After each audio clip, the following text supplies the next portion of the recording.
I keep saying these accounts are like 1 in 400 accounts, but I swear I am seeing them more and more often. This guy has a champion ocean. Draven, 53% win rate. Kai'Sa, 58. Ezreal, 55. Caitlyn, 54. Varus, 59. Jhin, 80. And, they've all got at least 20 games played. Absolutely incredible. 55% win rate in Diamond 3, yet he's starting to struggle in his last 20, and he's starting to struggle in his last 40 as well with a 50% win rate. So in today's game review, profile review, we're going to be talking about exactly what to do if you're like a diamond player, you're looking to go from the top 2.3% to masters, or if you're, any rank of player. God, that just glitched. If you're trying to take that next step, you've got a lot of champions you're playing, you don't know how to specialize, you don't know how to take that next step, this profile review is for you. Now, before we get into it, however, if you like your very own profile review, please check out the link in the YouTube description below. Let's get into the video. So currently you're Diamond 3 this season with a 55% win rate. You've played around 300 or so games this season. Last season you were Plat 4, and your goal is to get the Masters, and you're maining the AD carry role. So firstly, congratulations climbing from Plat 4 to Diamond 3. Even though it did take you around 300 games or so, it's still a really good achievement. You're now in the top, as you can see, top 2.3% of your server, which is really, really good. And the fact that you've been able to go from Plat 4 to Diamond without coaching is really, really impressive. And you should be really proud of that. And it also is a really good sign that you are good enough. Generally, any player that can get to Diamond 4 on their own without coaching, they can easily get to Masters with coaching. Cool. So let's get into what you need to do. So the first thing is champion pool. I can see that you've been playing quite a few champions. I can see you got Jinx, you got Kai'Sa, you got even some Xayah, recent gameplay. I can see Ezra, I can see Caitlyn, I can see Twitch, I can see Varus, I can see Jhin.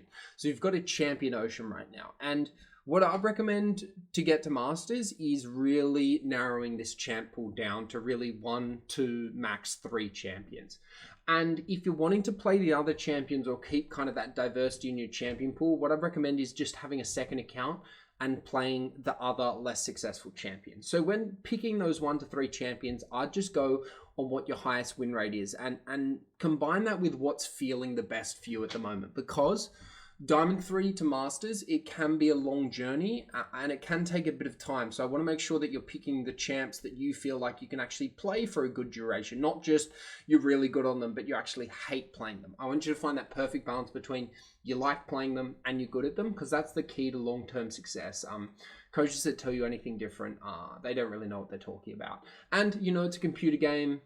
We need to have a bit of fun along the way, because the journey is way more important than the destination. And the journey is like 99% of your time spent playing League. So if that's not fun, what's the point in even ever reaching that goal of whatever you want to get to? So what I recommend for you, I think your Jinx is looking really good at the moment, and I really like your Kai'Sa. I would really just stick with those two. If you wanted to add a third, you could add maybe your Varus or your Jhin, maybe even your Ezreal for a bit of diversity, but really only one of those. And ideally, like if you can just stick with 2 champs, that is more than enough, because Jinx is quite heavy pick ban at the moment. So is Kai'Sa. So maybe, having your Jinx and your Kai'Sa maybe as your primaries, and then having that backup Ezreal, Jhin or Varus when you need a bit of range or need a bit of comp diversity. That's what I talk about, or that's what I focus on if I was you for your champion pool. The second thing I'd look at is your win rate, because in your last 20 games, you have been suffering a bit with the win rate, but I can see that you've still got some successful champions in your last 20, and I'm actually keen to look at your last 40 and see what we can see.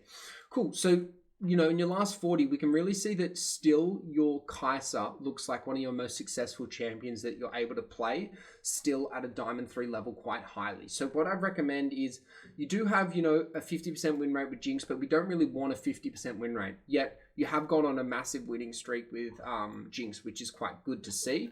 So we could be thinking again, Kai'Sa, Jinx to keep that win rate, because in order to get to Masters, we really need to keep this win rate up to 55 to 60%. And that's the importance of coaching, because we can see that your overall win rate's 55%. But now that you're in the highest rank you've ever been, you're in the top 2.3% of players, you're versing Diamond players consistently now, you are struggling a bit more on some of your champions to win the game. And yes, there could just be a series of unlucky games in these 40 games, but in order to climb the Masters, we need to make sure we play the system the way it needs to be played, and that requires a 55% win rate. So we need to get that win rate up ASAP. That is like the number one thing you need to do, and that will be through better champion picks and understanding your champions a bit more.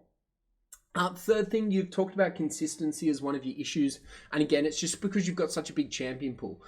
It's really hard to be consistent. Even in the top 2% of players, you know, you're a great player. You're better than 98% of your server.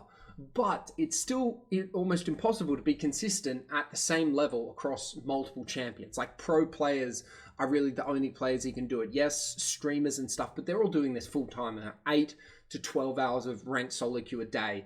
Whereas I assume you're probably doing, you know, like maximum, you know, 5 hours every couple of days or something. You know, you're not playing even 50% of the amount they're playing. So it's hard for you to give yourself the same parameters and expectations as them and think that you're going to be consistent because you're playing so many different champions. So again, coming back to that number one rule of tightening up that champion pool, that's going to improve your consistency, because once you've got the champions you're playing over and over again, you'll develop natural consistency. But also when you get a coach, it'll be much easier and faster, the learning progress, because we're not going to be trying to learn like 4 or 5 champs at once. No, we're just focusing on mastering Jinx, mastering Kai'Sa, mastering Ezreal, or whatever champions you decide to pick for your journey from Diamond 3 to Masters. And then the fourth one is your laning phase. So I can see on Mobalytics, sorry, I just exited that off. I can see on Mobalytics that you've actually got a pretty decent laning phase overall, plus 152.7 overall, which is not the highest, but it is a good sign. I can also see that, you know, your Draven is a stellar standout. Probably your Draven's not working as much in high elo, although I still think Draven is viable up to D1. So if you are wanting to bring back your Draven, I think that's more than fine. You will have to reduce this kind of coin flip behavior on him where you're 7.5, 7.1 kills to deaths. Your Kai'Sa has a decent laning phase. You know, Kai'Sa isn't always going to come out ahead on laning phase, but I would like to see that up by about plus 200, and our Challenger 80 carry coaches can help you with that. Ezreal, you know, minus 360 in laning phase, yet you're still able to win 55% of your game. So, you know, it's a pretty good sign. Caitlyn. And again, this is all about that consistency. See how your laning phases on all these different champions vary wildly? That will be the same for mid game and late game. There's just not as an obvious statistic for that. But the fact that you're still getting positive win rates on all these champions, except for your Twitch, obviously, with like sometimes having negative goal differences of 15, makes me think that you actually do know all the phases of the game. So early game, mid game, late game. You just struggle to play all 3 of those phases consistently across multiple champions. And again, it comes back to my point 1 of why you need a consistent champion pool. It makes it so much easier to climb. So, overall, yes, you can get to Masters. Will it be quicker and easier with a coach? Almost definitely. Have we done this before with 80 carries who are struggling to break that Diamond 2, Diamond 1 Master barrier? Yes, we've done it before. So what I recommend is once you've watched this, Metin, please reach out to me. Book a free call with me. I'll send you a link in Discord once you've watched this. And then I'll get you in touch with my Challenger coach who is actually an 80 carry main. And we can build a plan on the call we have, you and I together, about how you can use him or how you can go ahead with me with your coaching. But really, I think a Challenger coach, a Challenger 80 carry specialist coach is what you need for your unique situation. So I hope to talk to you once you've watched this. And as always, cheers and good luck on the Rift.